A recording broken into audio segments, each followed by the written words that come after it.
እንዴት አባበለች መለኮትን አቅፋው ይነግራት ነበረ እግዚአብሔርም ሲከፋው። ማርያም ቅሩብ ለትሑታን ማርያም ተስፋቸው ለሙታን ልጅ ሰጪ ለመሃን ማርያም እመብርሃን። መጽሐፉማ ይላል እንቅልፍ የለው ከቶ እግዚአብሔር ግን ተገኘ ድንግል ስር ተኝቶ። እንቅልፉን ወሰደው መለኮት በሥጋ ያርፍባት የለም ወይ እጇን ለተጠጋ። ማነው የጎበኘው የማርያምን ማጀት?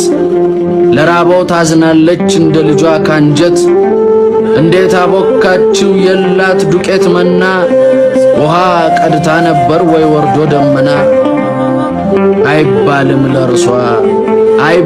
ለርሷ እንጀራና ዳቦ እንዴት ጋገረችው? እሳት አይደለም ወይ የተሸከመችው? አይባልም ለርሷ እንጀራና ዳቦ እንዴት ጋገረችው? እሳት አይደለም ወይ የተሸከመችው?